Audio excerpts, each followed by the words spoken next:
The Executive Vice President of Baseball Operations, Andrew Friedman, and he is joining us on the Hooters Hotline. Hooters, the original wing joint since 1983, and I know it was probably a very active trade deadline for you, Andrew Friedman, and I'm actually talking about what happened at home. First off, congratulations to you. Thank you very much. The one thing I knew is that I didn't know anything about what was going to happen in the month of July. Everything is so unpredictable. The only thing I knew is that my son would be born on the trade deadline. How difficult is that for somebody like you, and having your son he was born on the trade deadline, right? Day? He was, which was also 10 days late. Oh my! To know that it was going to be the 31st, I think he was just giving us fair warning very early on of what kind of child he's going to be. Did you have to give the doctor a baby to be named later? Now, 2 years ago, you had some health issues at trade deadline, right? I did. I had my appendix taken out. So 2 is a streak. Anxious to break that streak next year. Absolutely. That's got, we've talked this week, Andrew, about, the situation in Washington with Strasburg. And I said yesterday, you kind of face that situation every year of whether to take care of this year by not making a big move, or to look to the future and hold on to what you've got with your young pieces. How close was that this year? Because you guys once again didn't look like you were alive then, and suddenly the toe kicks and you guys are unbeatable again. In terms of adding or in terms of subtracting? In terms of subtracting. Yeah. It's something that, is definitely difficult. I think the hardest thing that we have to do is to not ever get too high or too low. And so, objectively, when you step back and kind of take in everything that had happened that got us to the point where we were in July, going into the year, we felt like we had a chance to have the best team we've ever had. At the end of the month of April, we felt the same way. And so obviously then we had some injuries, and even beyond the injuries, it was also some guys who weren't performing up to, kind of their career norms. So that, coupled with the injuries, made it to where we had a really hard time scoring runs. And so it's easy to get caught up in the wave of emotion of, we're not scoring runs, we need to do something drastic, we're not good enough. But in looking at it and figuring out the guys that we had that were underperforming, the guys that we were adding back, we felt confident that, on a run rate basis that, we would step it up pretty considerably. Because, again, going into the year, unless we materially miss something, and that's what we spent a lot of time going through, in June, July. But I think if you kind of break it up into segments, when Longo went down, it was one of those things that we thought it was going to be 6 to 8 weeks, and Elliot Johnson stepped up and did a phenomenal job.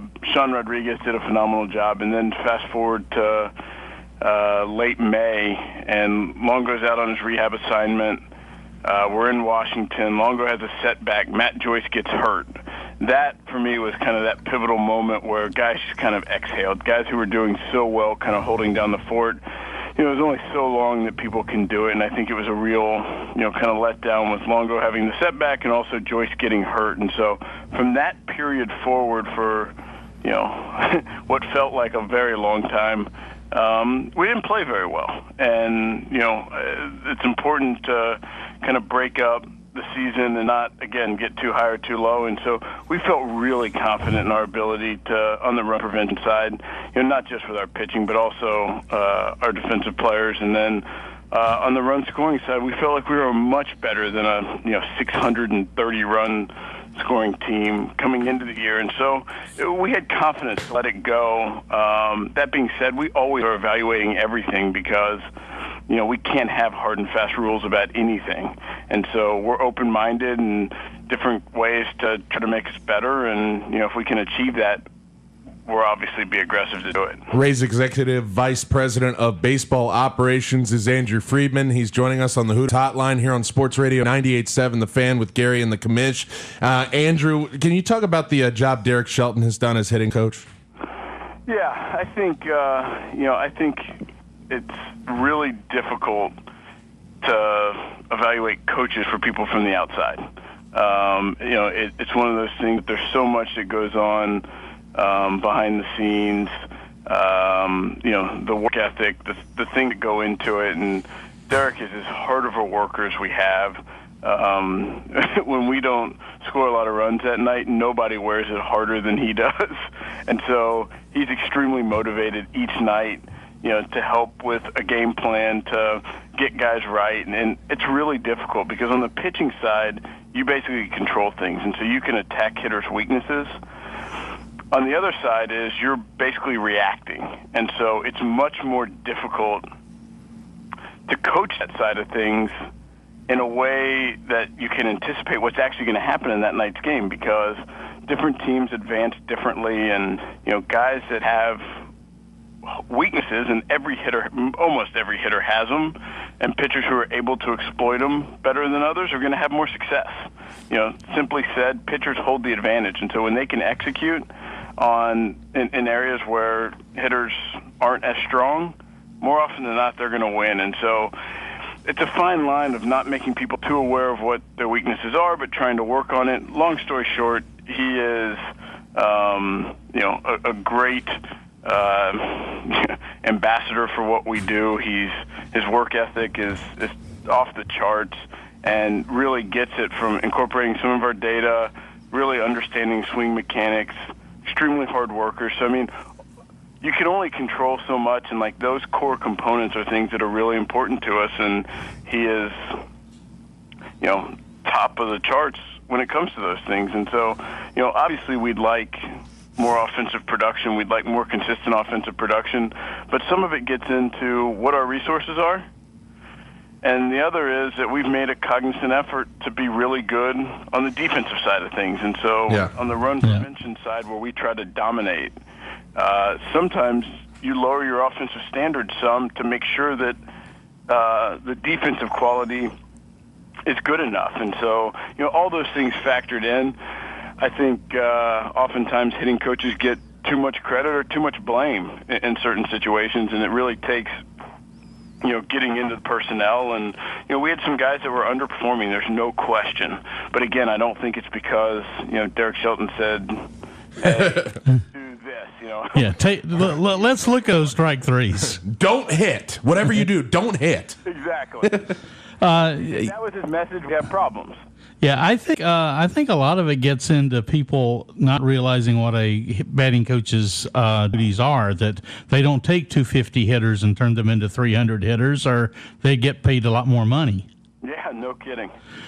No, you're right. It's about, there's 13 position players basically at any given time, and it's about getting to know each one of the 13 guys, what their strengths and weaknesses are. Some people respond better to, they're more visual learners. Some are more audible learners. Some, so Derek takes a lot of time to get to know our guys and what makes them tick and who can handle more information, who handles less. And again, it's a really tough job in that it's reactionary. You're not controlling the action like you are as a pitcher, where it's easier to lay out kind of a game plan and follow it. It's much more difficult on the hitting side, and it's something that we're still trying to refine and understand more to figure out how we can help more, because I think on the pitching side and positioning and everything else, the game's advanced in such a way that there's a lot of benefit to be gained there. On the offensive side, it's much more difficult. Andrew, you guys are obviously starting to look now the way you were supposed to look all along.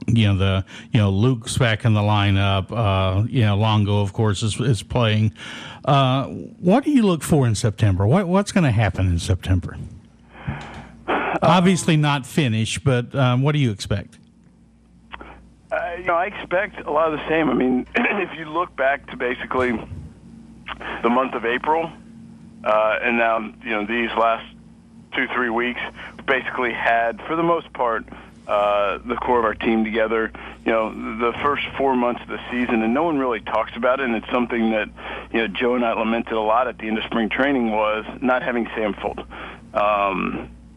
What he provides for us, the way he fits our roster was something that we were going to really miss. And so we, went through a lot of different names and trying to replace that role in terms of, a tough right-hander being able to give Desmond or BJ a night off and not having any slippage on the defensive side of things. So, I mean, we obviously didn't have him in April.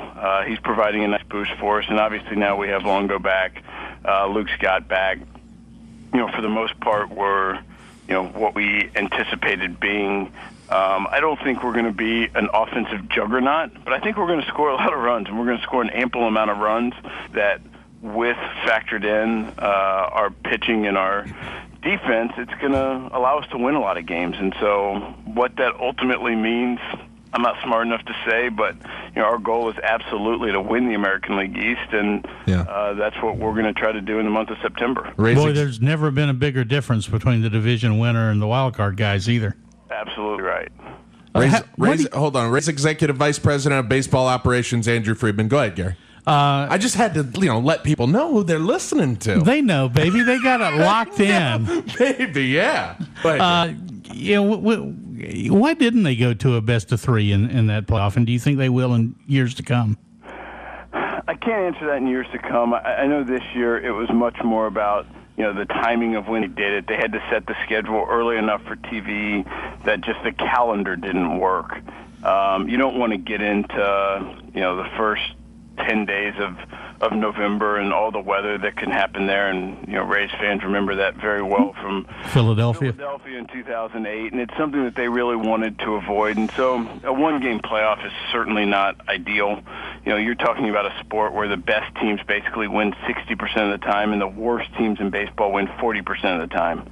And so when you make it, teams that are much closer in terms of talent level, you're basically talking about a coin flip game that you've played 162 games to get to. That said, I don't know what they're going to do going forward. I like the idea of playing more games than the randomness of that, but if it is set up that way, obviously that's what we're going to work towards, and I think that's where, the depth of our rotation benefit us, in that, we don't have just one guy per se that really gives us, the only real chance to win a game. And so I think the depth of our rotation helps us in that if we are forced to play in that type of situation, that we have depth to come out of that if we're fortunate enough to win and still line up fairly well in a division series. Is it fair to say, Andrew, that this is, while this team may be frustrating to watch because there are certain nights they don't hit, this is pretty much the only way this team can succeed and will succeed, right? Because you guys are never going to have the money to pursue the Pujols of the world when they become free agents and make the hitting coach popular. Well, let me put it this way. A position player that can play defense at an elite level, gets on base, hits for power, hits for high average, it's not lost on us that those players are good. Boy, you gotta have a sharp scouting department. Right. That part, it may have taken us a while, but that part we have covered. That those players are good and valuable. It's just, instead of lamenting what we don't have, we try to make the most of what we do have. And so we try to score runs in unorthodox ways, in ways that don't necessarily cost as much on the market. We try to double down and have our position players be really well-rounded in terms of the value they can provide on the bases and on defense. And so it's not necessarily a team that you can just look at the back of a baseball card and say, I get it. Yeah. But the way we break things down and value players, the important thing to us is to try to be in a position to win 90-plus games. And, if it meant standing on our head to do it, we would do it. And so it doesn't matter how we do it. It's just about ultimately getting there, and that's what we're trying to solve for and how we put together a roster. Obviously, a lot of the guys who were ballyhooed out of the minor leagues are now playing for you. What kind of shape are you guys in the minors, and do you have a guy that hasn't been ballyhooed who kind of excites you a little bit? We definitely have a lot of depth. I don't know that we have, the David Prices or Evan Longorias or Matt Moores or Desmond Jennings coming per se. But that being said, things have a way of playing themselves out that guys continue to add value. We have a lot of depth, which is a good thing, and it's something that obviously one of the most difficult parts about sustaining success over a long period of time, being a small revenue team, is the difference in your draft position. And so, sure. The success we had in 2008, essentially made our 2013 team worse because of the lag. Right. And so the success we had in 2009, 10 is just kind of a compounding effect that certainly makes it a lot more challenging, because obviously we can't go out to the free agent market and compete with, the teams we compete with in this division on those players. And so it's definitely a challenge. It's something that I think, keeps us up at night, and something that we're very, very focused on, in that it's going to, in a lot of ways, dictate our continued success. And so, we are very proud of the success we've had to date, but more than that, we are almost compulsive about trying to maintain that going forward, and obviously our farm system plays a very large role in that. Rays Executive Vice President of Baseball Operations, Andrew Friedman, joining us here on Sports Radio 98.7 The Fan. You talked about the depth. Where does Jeff Neiman go when he comes back after Alex Cobb's performance last night? It's one of those things that we've talked about for 2 months now, of when it does happen, what are things going to look like, and we're trying to get creative in terms of lining up our rotation to optimize matchups, but also give certain guys a little bit of a blow here or there. It's a very, very long season. Brought guys back pretty aggressively after the All-Star break, whereas in an ideal world, you'd give them a little bit of a blow at that point. And so, we're just going to try to balance some of our young starters, their workload, optimizing matchups, and just figure out what makes the most sense. Obviously, Andrew, we don't know how this season's going to end, and that's how we'll remember this season. But along the way, the distinctive thing to me about this season is how many people you got playing minor roles who won a game here, Allen hitting the big ball early, Will Rhymes, those kind of guys. What's the playoff share going to be, about $1.25? It's one of those things that when you have a lot of injuries, the playoff share gets spread pretty thin. But yeah, we had a lot of guys who came up and definitely helped us. Going into the year, the one thing that I talked a lot about at the end of spring training was the one thing that really concerned me was we didn't have the same depth on the position player side that we had in years past. And so, of course, you go out then and you have 8 position players on the DL at one point during the season. And so, we had to scramble quite a bit in terms of trying to backfill that. And, things got difficult with Longo, obviously. Had we known he's going to be out 85 games, it helps push us in a certain direction.